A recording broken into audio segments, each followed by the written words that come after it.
31. Victoria.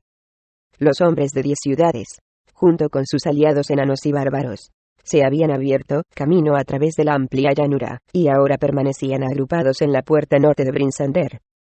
Mientras que su ejército había mantenido una singular actitud combatiente con todos los grupos separados ahora unidos en un objetivo común de supervivencia, el ejército de Kesey había seguido el camino opuesto. Cuando los goblins se lanzaron por primera vez al ataque a través del paso del Valle del Viento Helado, su objetivo común era la victoria, para la gloria de Akar Kesey. Pero Kesey había desaparecido. Crisal Tirith estaba destruida, y el hilo que había mantenido unidos a enemigos tan antiguos y acérrimos, las tribus de orcos y de goblins, había empezado a desenredarse. Los humanos y enanos observaban la masa de invasores con renovadas esperanzas, ya que en todos los flancos de la vasta, fuerzas siluetas oscuras, continuaban separándose y huyendo del campo de batalla de regreso a la tundra. Aún así, los defensores de 10 ciudades estaban rodeados por 3 flancos, y con las espaldas pegadas a la muralla de Brinsander. En aquel momento, los monstruos no hacían intento alguno de lanzarse al ataque, pero miles de goblins mantenían sus posiciones en el campo que rodeaba la ciudad por el norte. Al principio de la batalla, cuando los ataques iniciales habían pillado por sorpresa a los invasores, los jefes de las fuerzas de defensa hubieran considerado como desastrosa una posición así en el combate, ya que les restaba ímpetu, y permitía que sus enemigos se reagruparan en formaciones más favorables. Sin embargo, ahora, la pequeña pausa cayó sobre ellos como una bendición, puesto que otorgó a los soldados el tiempo de descanso que con tanta desesperación necesitaban y permitió que los goblins y orcos se dieran cuenta de la paliza que les estaban infligiendo. El campo a este lado de la ciudad estaba sembrado de cadáveres, muchos más de goblins que de humanos, y las ruinas a que había quedado reducido Crisal Tirith no hacían más que recordarles las terribles pérdidas sufridas. Además, no quedaban gigantes ni ogros que pudiesen volver a reunir a las escasas filas, con lo que a cada segundo se veía desfilar a más miembros que abandonaban la causa. Cassius tuvo tiempo de reunir a los portavoces que habían sobrevivido para entablar un breve consejo. A poca distancia de allí, Wulfgar y Rebhak estaban conversando con Fender Majorit, el recientemente designado jefe de las fuerzas enanas, ante la preocupante desaparición de Bruenor. «Nos alegramos de que hayas vuelto», poderoso Wulfgar lo saludó Fender. «Bruenor sabía que regresarías». Wulfgar observó por el campo de batalla en busca de alguna señal que le indicase que Bruenor todavía seguía luchando en algún rincón. «No habéis tenido ni una sola noticia de Bruenor». «Tú fuiste el último en verlo», replicó Fender con voz sombría. Permanecieron en silencio, escudriñando los alrededores. «Déjame oír de nuevo el silbido de tu hacha», murmuró Wulfgar. Pero Bruenor no podía oírlo. «Jensen, ¿dónde están vuestras mujeres y niños?», preguntó Cassius al portavoz de Caer-Dineval. «Están a salvo». «A salvo en cielo oriental», replicó Jensen. «Ahora, ya se habrá unido a ellos la gente de Goodmead y de Dugan-Sole. Tienen provisiones de sobra y vigilancia. Si los secuaces de Akar Kesey se acercan a la ciudad, la gente lo sabrá con suficiente antelación para volver a embarcarse, y así protegerse en el lago Dinesere. Pero, ¿cuánto tiempo podrían sobrevivir en el agua?». Hensinbrand se encogió de hombros con aire evasivo. «Supongo que hasta la llegada del invierno. Sin embargo, siempre tendrían algún rincón donde desembarcar, ya que no creo que las fuerzas de goblins y orcos pudiesen rodear ni siquiera la mitad del perímetro del lago». Cassius pareció satisfecho, y se volvió hacia Kemp. «Están en bosque solitario», respondió el portavoz de Targos ante la tácita pregunta, «y me da la impresión de que están mejor que nosotros. Hay suficientes barcos en el muelle para fundar una ciudad en el centro de Maer Dualdon». «Perfecto», repuso Cassius. «Eso nos deja otra posibilidad a nosotros. Tal vez pudiésemos mantenernos en nuestra posición durante un rato, y, luego, retirarnos al interior de la ciudad. Aunque nos sobrepasan en número, los goblins y orcos no pueden aspirar a conquistarnos detrás de estas murallas». La idea pareció agradar a Hensinbrand, pero Kemp esbozó una mueca de desaprobación. «Nuestras gentes están quizás a salvo», protestó. «Pero, ¿qué pasa con los bárbaros?». «Sus mujeres son fuertes y capaces de sobrevivir sin ellos», repuso Cassius. «No me preocupa en absoluto lo que les ocurra a sus malolientes mujeres», le espetó Kemp. alzando a propósito la voz, para que Wulfgar y Redhak, que mantenían su propio consejo cerca de allí, lo oyeran. Habló de esos perros asquerosos. Supongo que no pensarás abrir las puertas de par en par, e invitarlos a que pasen. El orgulloso Wulfgar echó a andar en dirección al portavoz, y Cassius también se volvió enojado hacia él. Asno tosudo. Susurró con voz áspera. Nuestra única esperanza radica en la unidad. Nuestra única esperanza radica en el ataque, replicó Kemp. Los tenemos aterrorizados y nos pides que huyamos, y nos ocultemos. El enorme rey bárbaro se detuvo junto a los portavoces y tuvo que inclinar la cabeza para dirigirse a ellos. Saludos, Cassius de Brinsander, exclamó con gran educación.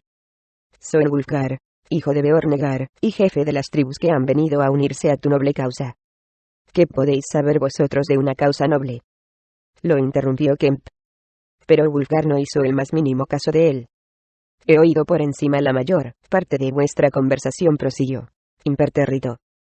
Y creo que tu maleducado y desagradecido consejero se detuvo, para que su voz sonara pausada, ha propuesto la única solución posible. Cassius, que había supuesto que Wulfgar se enfurecería ante los insultos de Kemp, se quedó en un principio confundido.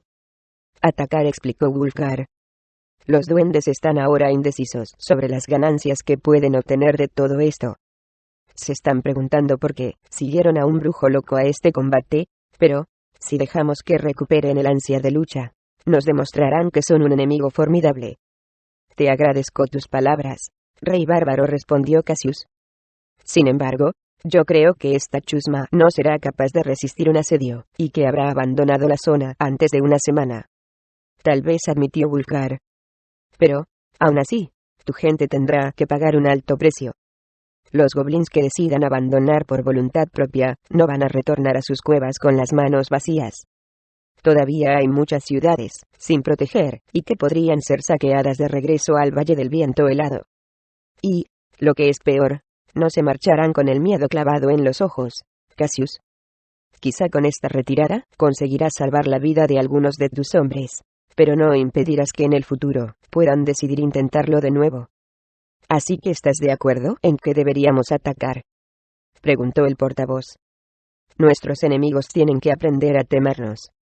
Deben observar a su alrededor y ver la ruina que les hemos causado. El miedo es un arma poderosa, en especial contra los cobardes goblins. Acabemos la tarea, tal como tu gente hizo con la mía. Hace 5 años Cassius vio que una sombra de tristeza cruzaba por la mirada de Wulfgar al recordar el incidente. Y enviemos a estas bestias inmundas de regreso a sus hogares de la montaña. Así conseguiremos que tengan que pasar muchos años antes de que se atrevan a volver a atacar de nuevo vuestras ciudades. Cassius observó al joven bárbaro con profundo respeto, y también con curiosidad. No podía creer que esos orgullosos guerreros de la tundra, que tan vivamente recordaban la carnicería que habían sufrido de manos de los habitantes de 10 ciudades, hubieran acudido a ayudar a las comunidades de pescadores. Mi gente hizo precisamente eso con vosotros, noble rey. ¿Por qué, entonces, habéis venido? Ese es un punto que discutiremos después de completar la tarea, respondió Wulfgar. Ahora, empecemos a cantar. Sembremos el terror en el corazón de nuestros enemigos, y golpeemos sin piedad. Se volvió hacia Redhak y varios de los demás jefes. Cantad, orgullosos guerreros, ordenó. Hagamos que la canción de tiempos acompañe a la muerte a esos goblins. Las fuerzas bárbaras empezaron a entonar las primeras notas, y pronto alzaron sus voces con orgullo a su dios de la guerra. Cassius percibió el efecto inmediato que aquella canción provocaba en los monstruos más cercanos, que dieron un paso atrás, y sujetaron con fuerza sus armas, y una sonrisa cruzó por su rostro. Todavía no podía comprender la presencia bárbara, pero veía que las explicaciones tendrían que esperar. Uníos a los aliados bárbaros, gritó a sus soldados. Hoy es un día de gloria. Los enanos, por su parte, empezaban ya a entonar el sombrío canto de guerra de su antiguo hogar, mientras los pescadores de 10 ciudades seguían las palabras de la canción de tiempos, primero indecisos, pero luego con más seguridad, hasta que la melodía y las frases empezaron a fluir con facilidad de sus labios. Y, luego, se incorporaron en cuerpo y alma, proclamando la gloria de sus ciudades individuales, tal como los bárbaros proclamaban la de sus tribus. El ritmo se aceleraba, y el volumen iba aumentando. Los goblins empezaron a temblar ante el ímpetu creciente de sus mortales enemigos y un torrente de desertores empezó a desfilar por los campos, dejando cada vez más reducido el grueso del ejército. Y, luego, de pronto, como una gran oleada de muerte, los aliados humanos y enanos se lanzaron a la carga por la colina. Drizzt había conseguido subir lo suficiente por la pendiente del sur para escapar a la furia de la avalancha, pero se hallaba en una situación peligrosa. La cumbre de Kelvin no era una montaña elevada, pero la cima estaba cubierta a perpetuidad por una gruesa capa de nieve, y brutalmente expuesta al viento helado que daba nombre a esa tierra. Además, los pies se le habían humedecido por el charco de agua creado por Crensinibon, y ahora, a medida que el líquido se convertía en hielo alrededor de su piel, le resultaba más doloroso caminar. Decidió continuar avanzando, ocultándose en la cara oeste que ofrecía una mayor protección contra el viento. Sus movimientos eran violentos y exagerados, ya que intentaba gastar el máximo de energía para mantener la circulación fluyendo por sus venas. Cuando alcanzó la cima de la montaña y empezó el descenso, tuvo que moverse con más precaución, por temor a que un súbito alud le concediera el mismo destino que a Carqueset. Ahora sentía las piernas totalmente entumecidas, pero continuaba moviéndolas, forzando al máximo sus reflejos automáticos. Pero, de pronto, resbaló. Los feroces guerreros de Wulfgar fueron los primeros en abalanzarse contra la línea de goblins, y consiguieron hacer recular a la primera hilera de monstruos. Ningún goblin orco osaba enfrentarse al poderoso rey, pero, en la confusión de la batalla, muy pocos pudieron apartarse de su camino, y uno tras otro, fueron cayendo al suelo. El miedo había casi paralizado a los goblins y su ligera indecisión había anunciado la muerte a los primeros grupos que se enfrentaban con los salvajes bárbaros. Sin embargo, la derrota del ejército dio comienzo en las líneas de retaguardia. Las tribus que no habían participado en la batalla empezaron a cuestionarse sobre la prudencia de continuar con la campaña, ya que eran conscientes de que habían ganado una amplia ventaja sobre sus rivales vecinos debilitados por las pérdidas, que les permitiría extender sus territorios cuando estuvieran de regreso en la columna del mundo. Poco después de que hubiera empezado la segunda etapa del combate, una nube de polvo se alzó de nuevo por el paso de viento helado, mientras docenas de orcos y goblins se encaminaban de regreso a su hogar. Y el efecto de esas deserciones en masa sobre aquellos que no podían huir fue fulminante. Incluso los goblins más tontos comprendían que la única posibilidad que tenía su gente de ganar a aquellos tosudos defensores de 10 ciudades radicaba en que sus fuerzas eran mucho más numerosas. Aegisfan golpeaba una y otra vez mientras Wulfgar, que se había lanzado solo a la carga, dejaba un rastro de desolación a sus espaldas.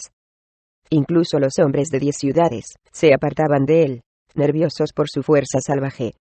Pero su propia gente lo observaba con respeto y se esforzaba en seguir a su glorioso jefe. Wulfgar se abalanzó contra un grupo de orcos balanceando su mazo. Aegisfan dio en el blanco contra uno de ellos que cayó al suelo y arrastró con él a los que estaban detrás. En su balanceo de retorno, el martillo produjo los mismos resultados en su otro flanco, de modo que, de un solo golpe, más de la mitad del grupo de orcos estaban muertos o inconscientes en el suelo. Y los que quedaban no sentían el más mínimo deseo de enfrentarse al poderoso humano. Glennsater de Cielo Oriental también se había abalanzado contra un grupo de goblins, esperando poder incitar a su gente con la misma furia que su compañero bárbaro. Pero Glennsater no era un gigante imponente como Wulfgar, ni poseía un arma tan poderosa como Aegisfan. Atravesó con la espada al primer goblin que encontró y luego se volvió con destreza y tumbó a otro. En verdad, lo estaba haciendo bien, pero en su ataque faltaba un elemento capital, el factor crítico que ponía a Wulfgar por encima de los demás hombres. Glennsater había matado 2 goblins, pero no había provocado en sus filas el caos que necesitaba para seguir adelante, y, en vez de huir, como habían hecho con Wulfgar, los goblins que quedaban empezaron a lanzarse sobre él. Glennsater había llegado justo al lado del rey bárbaro cuando el extremo cruel de una espada se introdujo en su espalda, y, tras atravesarlo, salió por el pecho. Al observar el horrible espectáculo, Wulfgar lanzó a Aegisfan por encima del portavoz y hundió la cabeza del goblin atacante hasta el pecho. Glensatero oyó cómo golpeaba el martillo a sus espaldas, y todavía tuvo aliento para darle las gracias en voz baja antes de caer muerto sobre la hierba. Los enanos, por su parte, trabajaban de forma diferente que sus aliados. Una vez colocados de nuevo en estrecha formación, atacaban por la vida de sus mujeres y niños, combatían y morían sin miedo. En menos de una hora, todos los grupos de goblins habían sido hechos pedazos, y, media hora después, el último de los monstruos cayó muerto sobre el campo teñido de sangre. Drizzt rodó junto con la ola blanca de nieve blanda por la pendiente de la montaña, agitándose frenéticamente en un intento de asirse a alguna de las rocas que aparecían en su camino. Mientras se acercaba a la base de la cima nevada, dejó de deslizarse de pronto, y fue rodando por la pendiente, ahora cubierta de arbustos y rocas, como si los picos orgullosos e independientes de la montaña lo hubieran expulsado por ser un invitado no deseado. Su agilidad, junto con una buena dosis de buena suerte, lo salvó. Tras conseguir detenerse e incorporarse, descubrió que sus numerosas heridas eran superficiales: un arañazo en la rodilla, la nariz ensangrentada, y una muñeca tórcida, que era lo que peor aspecto tenía. Si miraba ahora hacia atrás, tenía que considerar casi como una bendición la pequeña avalancha, porque había descendido un buen trecho en unos segundos, y porque no podía estar seguro de si habría sido capaz de escapar sin ella al terrible destino de que se... En esos momentos, acababa de empezar la batalla del sur, y, mientras a sus oídos llegaba el fragor de la lucha, Drizzt observó cómo miles de goblins atravesaban el otro extremo del Valle de los Enanos en dirección al paso del viento helado, la primera etapa de su viaje. El drow no sabía con exactitud lo que ocurría, pero conocía la fama de cobardes de que gozaban los goblins. De cualquier forma, tampoco le dio demasiada importancia, porque la batalla ya no era asunto suyo. Ahora tenía la vista fija en un pequeño sendero que conducía a la pila de piedras negras que había sido Crisal Tirith. Acabó de descender la cumbre de Kelvin, y se dirigió al paso de Bremen, hacia la pila de escombros. Tenía que averiguar si Regisigen y Ivar habían conseguido huir. Victoria. En realidad, le servía de poco consuelo a Cassius, Kemp y Hensinbrand mientras observaban el mar de cuerpos que cubría el campo de batalla. Ellos eran los únicos portavoces que habían sobrevivido al combate, ya que los otros 7 habían caído. Hemos ganado, declaró Cassius con pesar, mientras observaba impotente cómo más soldados caían muertos. Hombres que habían sufrido heridas mortales durante la contienda, pero que se habían negado a caer y morir hasta ver finalizada la batalla. Más de la mitad de los hombres de 10 ciudades yacían allí, muertos, y muchos más iban a morir posteriormente, ya que casi la mitad de los que habían quedado con vida sufrían heridas de gravedad. 4 ciudades habían ardido hasta los cimientos, y otra había sido saqueada y destrozada por los goblins. Habían pagado un precio muy alto por la victoria. Los bárbaros, por su parte, también contaban numerosas pérdidas. La mayoría de ellos eran jóvenes, y sin experiencia, que habían luchado con la tenacidad propia de su raza, y habían muerto aceptando su destino como un final glorioso de sus vidas. Únicamente los enanos, luchadores disciplinados al máximo, habían salido relativamente bien parados.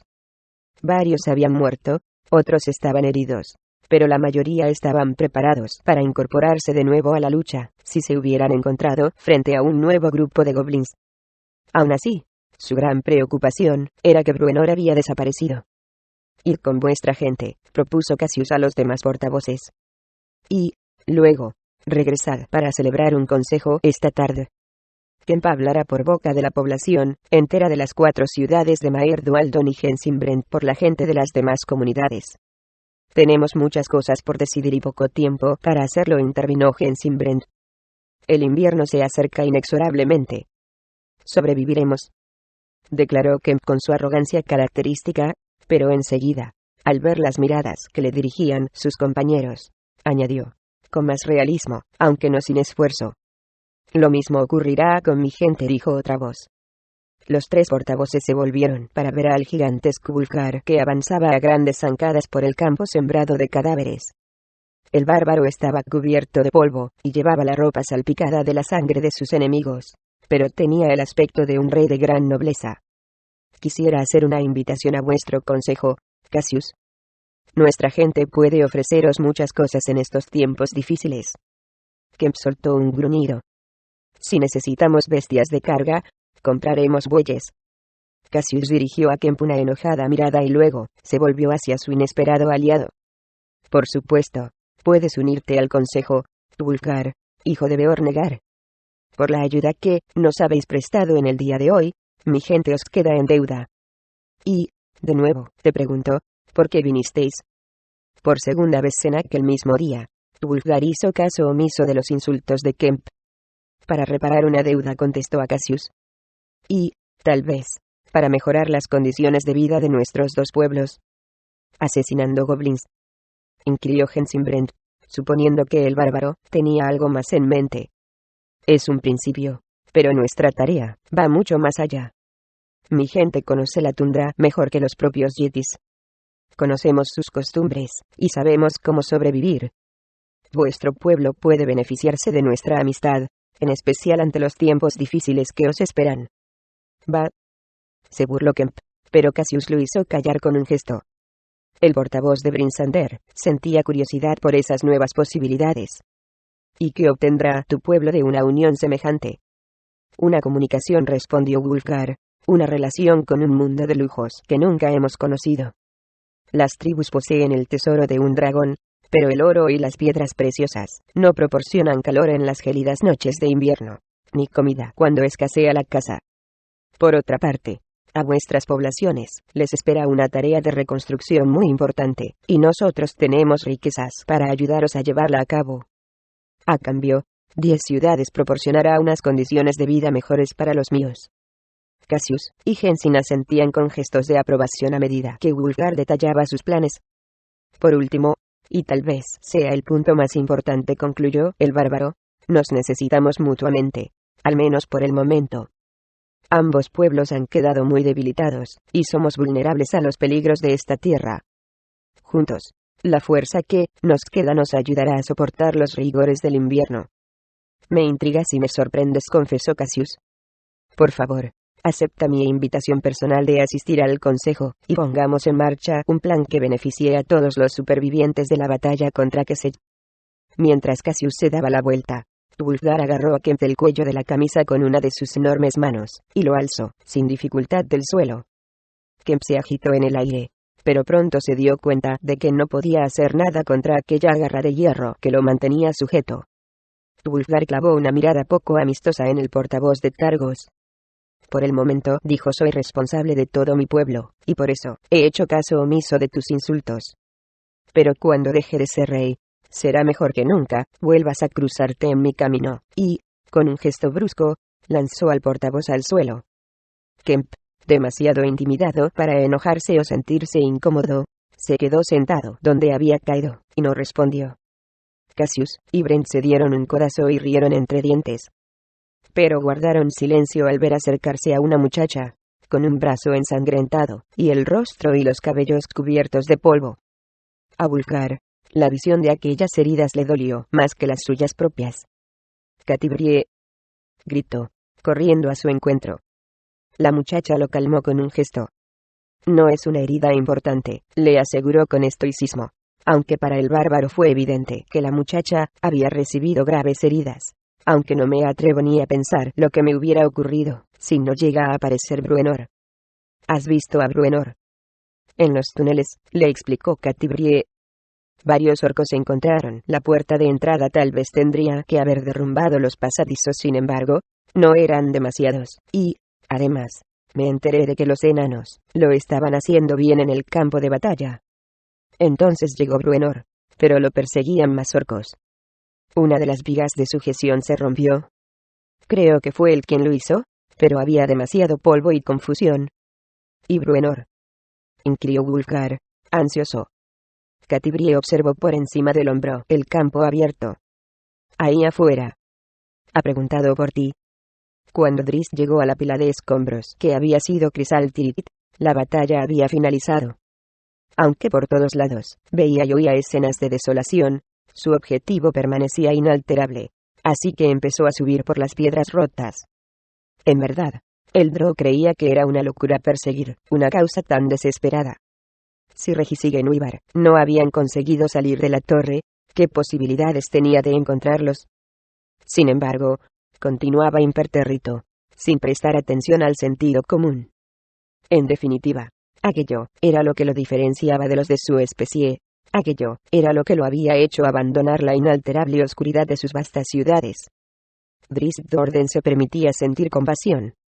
Se colocó a un lado del montón de piedras, y empezó a escarbar, con las manos desnudas.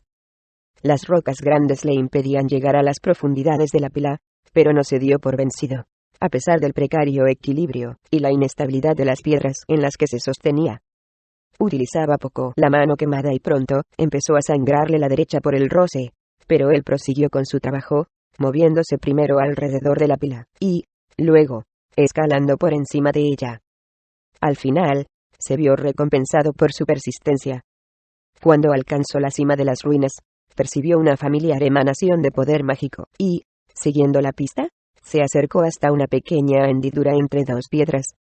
Introdujo la mano, con cautela, esperando encontrar intacto el objetivo, y extrajo la diminuta figura del felino. Le temblaban los dedos mientras examinaba la pieza para descubrir los posibles daños, pero no pudo encontrar ninguno. La magia inherente al objeto lo había protegido del peso de las rocas. Los sentimientos del Drow ante aquel hallazgo eran confusos. Aunque se sentía aliviado porque Genuibar había conseguido sobrevivir, la presencia de la figura le indicaba que con toda probabilidad Regis no había podido escapar. De pronto, el corazón le dio un vuelco, y empezó a latir con rapidez cuando un destello en la misma hendidura captó su atención. Introdujo la mano, y extrajo la cadena dorada en cuyo extremo colgaba el rubí. Sus dudas quedaban confirmadas. «Una tumba adecuada para ti, querido amigo», murmuró con tristeza mientras decidía que, a partir de aquel momento, llamaría a la pila de rocas el túmulo de Regis. Sin embargo, no alcanzaba a imaginar qué había ocurrido para separar al halfling de su colgante, ya que en la cadena no había sangre ni nada que pudiese indicar que la llevaba en el momento de morir. «Genuibar, ven a mí, sombra mía». Percibió en la figura las familiares sensaciones mientras la colocaba en el suelo, ante él. Luego apareció la nube oscura, y, en su interior, surgió el gran felino, ileso, y en parte recuperado por las pocas horas que había conseguido descansar en su esfera. Drizzt se acercó con rapidez hacia su compañero felino, pero de pronto se detuvo, al descubrir que junto a la pantera, aparecía una segunda nube de humo que empezaba a solidificarse. Regis. El halfling estaba sentado con los ojos cerrados, y la boca completamente abierta, como si estuviera a punto de hundir el diente en alguna exquisitez invisible. Tenía una mano cerrada, junto a la boca, y la otra extendida ante él. Cuando su boca se cerró en el vacío, abrió los ojos sorprendido. «Drizzt», gruñó, «tendrías que haberme consultado antes de raptarme. Este maravilloso gato tuyo me ha proporcionado una comida deliciosa». Drizzt sacudió la cabeza y sonrió, con una mezcla de alivio e incredulidad. «Oh, espléndido. Has encontrado mi piedra preciosa. Pensé que la había perdido para siempre. No sé por qué, pero ella no hizo el viaje con el gato, y conmigo». Drizzt le alcanzó el rubí. La pantera podía llevarse a otro ser vivo con él en sus viajes. Decidió explorar más tarde aquella faceta del poder de Genuibar. Acarició el hocico del felino y luego dejó que se marchara a su mundo para que pudiese recuperarse del todo. «Ven», Regis dijo con seriedad. «Vamos a ver dónde podemos echar una mano». Regis se encogió de hombros con resignación, y se puso de pie para seguir al Drow. Al llegar a la cima de la pila de ruinas, vieron la carnicería que había tenido lugar en el campo de batalla, y Regis comprendió el alcance de la desolación. Las piernas les fallaban, pero, con ayuda de su ágil amigo, consiguió emprender el descenso. «¿Ganamos?», preguntó a Drizzt al llegar al nivel de la llanura, sin saber si la población de 10 ciudades podía catalogar aquello de victoria o derrota. «Sobrevivimos», lo corrigió Drizzt. Gritos y exclamaciones empezaron a resonar a su alrededor cuando un grupo de pescadores, al localizar a los dos compañeros, se acercaron a toda prisa a ellos, lanzando victores. «Verdugo del brujo y destructor de la torre», gritaban. Drizzt, siempre humilde, bajó la mirada. «Poderoso Regis», continuaron los hombres, «héroe de 10 ciudades». Drizzt se volvió con ojos sorprendidos hacia su amigo, pero Regis se limitó a encogerse de hombros. fingiendo ser víctima del error tanto como Drizzt. Los hombres alzaron a Regis y lo llevaron en hombros. «Te llevaremos con todos los honores al consejo que se celebra en la ciudad», proclamó uno de ellos. «Tú, más que cualquier otro, tienes que participar de las decisiones que han de tomar». Luego, tras una pausa, el hombre se dirigió a Drizzt. «Tú también puedes venir, Drow». Pero Drizzt declinó la invitación. «Salve, Regis», exclamó, con una ancha sonrisa en los labios. «Ah, querido amigo, siempre tienes la fortuna de encontrar oro en el barro donde los demás se revuelcan». Le dio un golpecito en la espalda y se hizo a un lado para que pasara la procesión. Regis observó a su amigo por encima del hombro y puso los ojos en blanco, como si no fuera a dar más que un paseo. Pero Drizzt lo conocía bien. El regocijo del Drow duró poco. Apenas había caminado unos metros cuando dos enanos lo detuvieron. «Por fin te hemos encontrado, amigo elfo», dijo uno de ellos, y el Drow supo al instante que le traían malas noticias. «Bruenor». Los enanos asintieron. «Está a las puertas de la muerte, tal vez ahora ya esté muerto, pero quiere verte». Sin pronunciar una palabra más, los enanos condujeron a Drizzt a través de los campos en dirección a una pequeña tienda que habían montado junto a uno de los pozos de salida, y lo invitaron a entrar. En el interior, las velas brillaban con suavidad, y, junto a la única cama que había en la estancia, estaban Wulfgar y Catibrie inclinados en actitud reverente. Bruenor yacía tumbado en la cama, con la cabeza y el pecho envueltos con vendas ensangrentadas. Respiraba con dificultad, de forma entrecortada, como si cada aliento que tomaba fuera a ser el último. Drizzt se acercó solemnemente al lecho, con la firme determinación de resistirse a las poco usuales lágrimas que bailaban en sus ojos de espliego. Bruenor preferiría que se mostrase fuerte. «Ese es el elfo», carraspeó Bruenor al ver la sombra oscura inclinada sobre él. «He venido, queridísimo amigo», replicó Drizzt, «para ver cómo me voy». Drizzt no podía responder con honestidad a una pregunta tan directa. «¿Te vas?», forzó una risa que parecía más un carraspeo. «Has pasado situaciones peores». «No quiero ni oír hablar de muerte. ¿Quién, si no podrá encontrar mi trila?» «A mi hogar». Bruenor echó la cabeza hacia atrás al oír el nombre, y pareció relajarse, casi como si percibiera que sus sueños lo conducirían a través de la oscura travesía que lo esperaba. «Entonces, ¿piensas venir conmigo?» «Por supuesto», respondió Drizzt. Luego, observó a Wulfgar y Catibrie en busca de apoyo, pero, ausentes en su propio dolor, ambos mantenían la vista baja. «Pero ahora no. Ahora, no», continuó Bruenor. «No podríamos conseguirlo con el invierno tan próximo». Empezó a toser. «Cuando llegue la primavera». «Sí, en la primavera». Su voz se fue apagando, y cerró los ojos. «Sí, amigo mío», asintió Drizzt. «En la primavera. Iré a ver tu hogar la próxima primavera». Bruenor volvió a abrir los ojos de improviso, y en ellos ya no brillaba la mirada mortecina de antes, sino un ligero indicio de su anterior fuego. Una ancha sonrisa se dibujó en el rostro del enano, y Drizzt se alegró de haber servido de consuelo a su amigo moribundo. El Drow volvió a observar a Wulfgar y Catibrie, y descubrió que también sonreían, aunque entre ellos. De pronto, ante la sorpresa y el horror de Drizzt, Bruenor se incorporó, y se arrancó los vendajes. «Por fin», gritó ante las carcajadas de los espectadores que había en la tienda, «lo has dicho. Tengo testigos». Drizzt, que había estado a punto de desmayarse por el impacto inicial, desvió la vista hacia Wulfgar, pero el bárbaro y Catibrie apenas podían aguantarse la risa. Wulfgar se encogió de hombros, y lanzó una risita. «Bruenor dijo que me reduciría al tamaño de un enano si decía una sola palabra». «Y lo hubiera hecho», añadió Catibrie. Ambos salieron de la tienda, no sin que antes Wulfgar les explicara que debía asistir al consejo de Brinsander, y, una vez en el exterior, dieron rienda suelta a las carcajadas. «Maldito seas, Bruenor Badlehammer», le espetó el Drow, pero, luego, incapaz de controlarse, echó los brazos alrededor del amplio tórax del enano, y lo estrechó con fuerza. «Empieza a preparar las cosas», gruñó Bruenor, aceptando el abrazo. «Pero date prisa. Tenemos un montón de trabajo que hacer durante el invierno. La primavera llegará antes de lo que imaginas, y el primer día cálido del año, partiremos hacia Mithril. Donde quiera que esté, bromeó Drizzt, demasiado aliviado para enfadarse por el truco.